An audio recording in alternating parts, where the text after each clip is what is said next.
Hi everyone, welcome to Staying Green in Quarantine, where we're helping you develop your sustainability habits during your time in lockdown. Knowledge is power, especially when it comes to greening up your home. So today we're going to be collecting some of that knowledge with an Eco-Audit. An Eco-Audit is basically just a way of recording your home's sustainability and looking for ways to improve it. You can get a professional in to do that, but it's also pretty easy to do a basic version yourself, especially if you're just starting out on your sustainability journey and you're not ready to spend a lot of money just yet.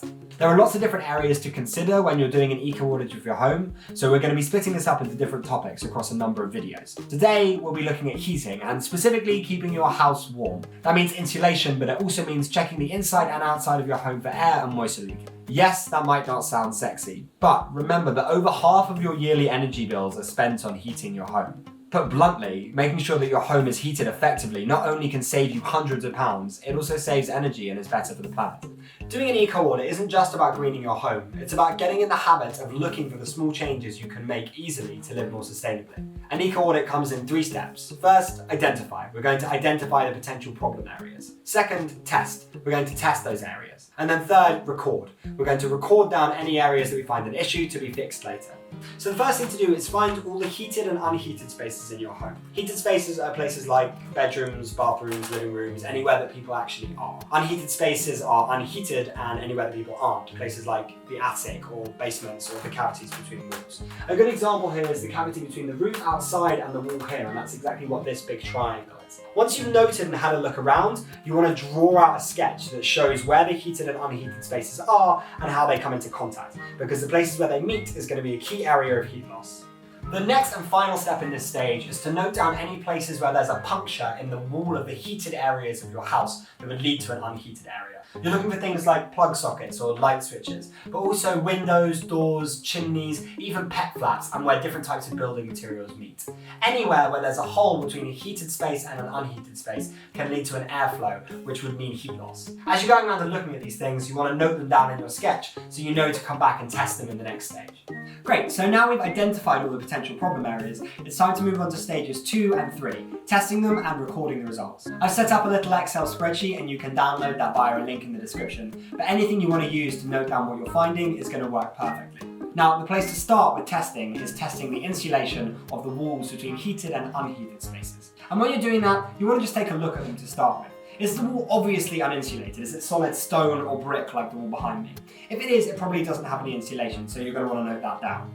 Now, if your wall isn't solid, you're going to need to take a look inside of it to see if you have any insulation and what type of insulation it is. You can start by looking for any cupboards or openings that might let you see inside the wall. But if you don't have any of those, you'll need to get in another way. And the easiest way to do that is through a plug socket. Now, all you need is a screwdriver, but before you do this, make sure you turn off the mains at your fuse box.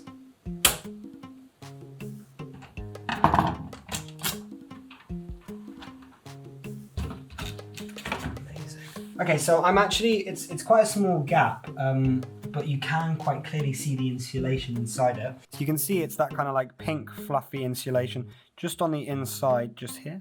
Great, so now we've checked the insulation in our walls, the only thing left is to check the insulation in our ceilings. And the easiest way to do that is with an attic. If you have an attic, you might already know where the entrance is. If you don't know where the entrance is, take a look for an access hole in the side or in the roof of a closet. Pop your head up inside and look around, shine a torch around and see what you can see. There should be rolls of insulation along the bottom. If there are, note down what they look like and how thick they are. If, like us, you don't have an attic, you're going to need to find another way in. And the easiest way to do that is much like with the plug socket that we did earlier.